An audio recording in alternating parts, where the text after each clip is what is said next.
بسم اللہ الرحمن الرحیم. السلام علیکم. مومنٹس ود امین میں خوش آمدید. ناظرین, آج کا ہمارا پوڈ کاسٹ انتہائی اہمیت کا حامل ہے, کیونکہ آج میرے ساتھ ایسی شخصیت موجود ہیں جو ایک ایسے حلقے سے ممبر پنجاب اسمبلی منتخب ہوئے ہیں جس حلقے کے بارے میں آپ جاننا چاہتے ہیں. اس حلقے میں کیا ہو رہا ہے, کیسے ہو رہا ہے, کیوں ہو رہا ہے. کچے کا وہ علاقہ ہے اور آپ ہر روز کچے کے والے سے نت نئی جو ہے وہ کہانیاں سنتے ہیں, بڑی بڑی داستانیں سنتے ہیں, اور یہ بھی سنتے ہیں کہ کچے کا علاقہ جو ہے وہ وہاں پر ڈاکو راج قائم ہے, مشکل ترین علاقہ ہے, محرومیوں سے شکار یہ حلقہ ہے, اور بہت سارے مسائل ہیں. جتنے بھی مسائل ہیں وہ کم ہوں گے. آج ممتاز علی چانگ صاحب ہمارے ساتھ موجود ہیں, وہ ممبر پنجاب اسمبلی منتخب ہوئے ہیں. ان سے جو ہے آج ہم کھل کر باتیں کریں گے اور ہم کوشش کریں گے کہ ان پر جو اس وقت موجودہ صورتحال ان کی چل رہی ہے پنجاب پولیس کے ساتھ وہ بھی ڈسکس کریں, ان کے جو حلقے کی محرومی ہیں وہ بھی ڈسکس کریں, اور کچھ ذاتی زندگی کے حوالے سے کچھ سوالات ہیں وہ بھی ہم آج کے پوڈ کاسٹ میں ڈسکس کریں گے. تو آپ میری آخری گزارش ہے آپ لوگوں سے کہ یہ پوڈ کاسٹ آخر تک ضرور دیکھیے گا. بہت شکریہ سر, آپ نے آج ٹائم دیا. سب سے پہلے سر یہ بتائیے گا کہ ممتاز علی کی چانگ کا جو حلقہ PP 266 پنجاب کا آخری حلقہ, پنجاب کا سب سے پسماندہ ترین حلقہ, پنجاب کا سب سے خطرناک اور حساس حلقہ ہے. وہاں سے آپ جو ہے ممبر پنجاب اسمبلی منتخب ہو کے آئے ہیں. سر وہ جو حلقہ ہے وہ اہل حکمراں سے کن مسائل کا طلبگار ہے اس وقت؟ سب سے پہلے تو آپ کو میں ویلکم کرتا ہوں. Thank you. آپ نے تخت لاہور میں بیٹھ کے اور اس پسماندہ حلقے کی بات کر رہے ہیں. ہماری یہی کوشش ہوتی ہے کہ ہم میڈیا کے تھرو اسمبلی میں اور اعلیٰ اقتدار میں بیٹھے لوگوں تک اپنی آوازیں پہنچائیں اور اس پسماندگی جو ہے وہاں پہ اس کو بیان کریں. ہم خون کے آنسو روتے ہیں ہمیشہ سے. جب سے پاکستان بنا ہے تو اس آخری ٹیل کے حلقے کو نظر انداز ہی کیا جا رہا ہے. کوئی بھی گورنمنٹ آئی ہے اس میں کام نہیں ہوئے. ہم بھی اسی پاکستان کا حصہ ہیں, اسی ترقی یافتہ پنجاب کا حصہ ہیں, مگر بدقسمتی سے جو ہے ان لوگوں کو وہ جو اس حلقے میں رہتے ہیں ان کو انسان ہی نہیں سمجھا جا رہا. بہت سارے مسائل ہیں, میں ایک ایک بیان کروں تو شاید سارا دن ہی لگ جائے. شارٹ میں بتاؤں گا. سب سے پہلا تو تعلیمی نظامی وہاں کم ہے, ٹھیک, نہ ہونے کے برابر ہے. نہ ہونے کے برابر. اگر آپ تعلیم نہیں ہوگی تو ہم ترقی کیسے کریں گے؟ اب پورے حلقے کے اندر 4 لاکھ کی آبادی, آج پاپولیشن بڑھی ہے, تو ایک بھی کالج نہیں ہے. ہم 70-80 کلومیٹر سفر کر کے ہمارے بچے کالجوں تک پہنچتے ہیں, اور وہ جن کے پاس تھوڑا بہت وسائل ہوتا ہے وہ پہنچتے ہیں. غریب کا بچہ وہاں تک نہیں پہنچ سکتا کیونکہ آج کل پبلک ٹرانسپورٹ بھی نہیں ہے. ایسے ہی ہم بھی گورنمنٹ کے اسکولوں کے پڑھے ہوئے ہیں. ہم پرائیویٹ اسکولوں میں ہر بندہ پے نہیں کر سکتا, ہر بندہ اپنے بچوں کو نہیں پڑھا سکتا. جب آپ صرف لاہور کے اندر, گجرانوالا کے اندر, سیالکوٹ کے اندر, اکاڑا کے اندر اور باقی جگہوں پہ یونیورسٹیاں بناتے جائیں گے, کالج بناتے جائیں گے, آپ ہر طرح کی فیسلٹیز دیتے جائیں گے, تو ہمارے اندر وہ دل کے اندر نفرت بھی اس جو اقتدار پہ بیٹھے ہوئے لوگ ہیں ان کے لیے بڑھے گی, اور بد دعائیں بھی نکلیں گی کہ ہم بھی انسان ہیں. ہمارے ضرور ان شہروں میں آپ کریں, آپ ان لوگوں کو بھی ضرور دیں, ان کا بھی حق ہے, مگر ہمارے پاس کیا ہم اس میٹھے پانی کو ترستے رہیں گے ساری زندگی؟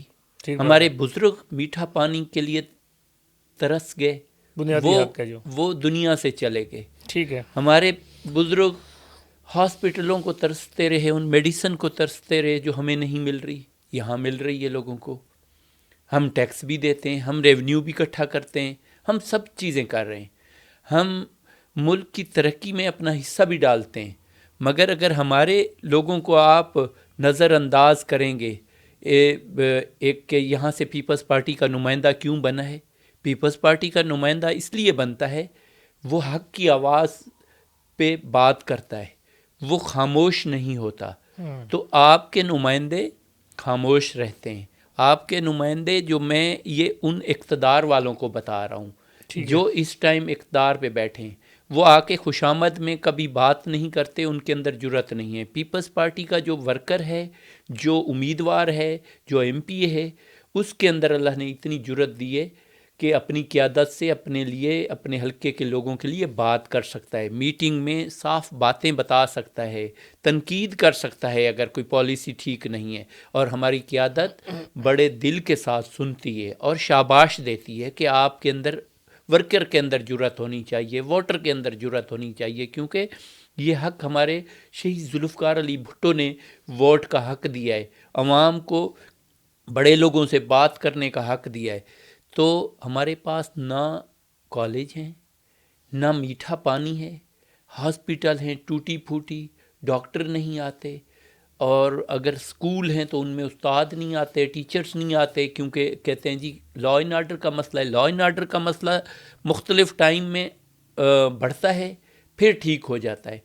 یہ بھی بیٹھے اقتدار کے لوگوں کی ذمہ داری ہے، حکومت پاکستان کی ذمہ داری ہے، حکومت پنجاب کی ذمہ داری ہے کہ پاکستان میں ایسے علاقے جو جہاں پہ لا اینڈ آرڈر کی حالات خراب ہوں اس کو ٹھیک کرنا اس گورنمنٹ کا کام ہے. حکمران تو اس وقت آپ کی پارٹی ہے، ساری ڈوریاں جو ہیں حکمرانی کی وہ تو آپ کی طرف، آپ کی پارٹی کی طرف ہے، زرداری صاحب کے پاس ہے. یہ زرداری صاحب دیکھیں، ہم بالکل اس چیز کو مانتے ہیں. ہم نے جس ملک کے اندر یہ حالات تھے 2024-23 میں ملک ڈیفالٹ کی طرف جا رہا تھا، ایسے ہی تو زرداری صاحب نے، چیئرمین بلاول بھٹو زرداری صاحب نے اور پارٹی نے صرف ملک کے لیے فیصلہ کیا. نہیں تو نون نے جتنی بھی ہمارے ساتھ زیادتیاں کی تھی، ہمارے ورکر کے ساتھ کی تھی، ہم کبھی اکٹھا بھی نہ ہوتے.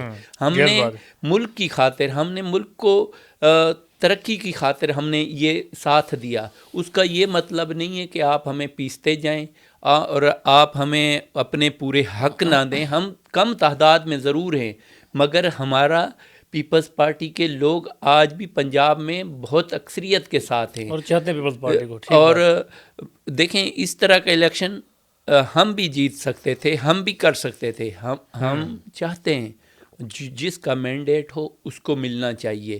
اور تو جو ہے پیپلز پارٹی اقتدار میں تو ضرور بیٹھیے، نام برائے نام بیٹھیے.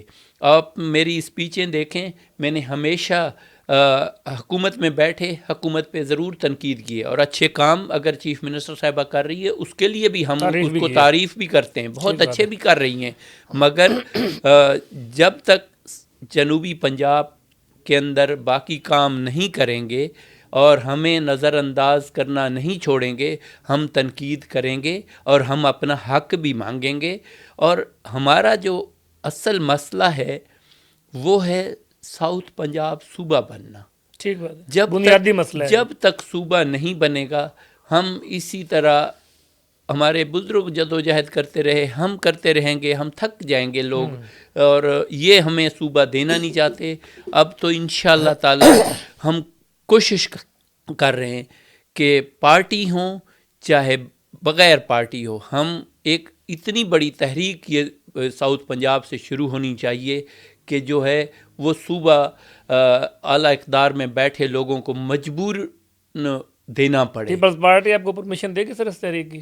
دیکھیں اگر پیپلز پارٹی صوبے پہ ساتھ دیتی ہے تو ہم بالکل پیپلز پارٹی کے ساتھ ہوں گے. اگر پیپلز پارٹی نے تو پہلے بھی کہا ہے کہ یہ صوبہ بننا چاہیے، اگر پیپلز پارٹی نہیں، ہم آزاد حیثیت میں بھی تمام جو اس صوبے میں رہنے والے لوگ ہیں ان کی ذمہ داری ہے، ان پہ یہ فرض ہے اپنی آنے والی نسلوں کے لیے کہ ہمیں یہ صوبہ بنانا چاہیے.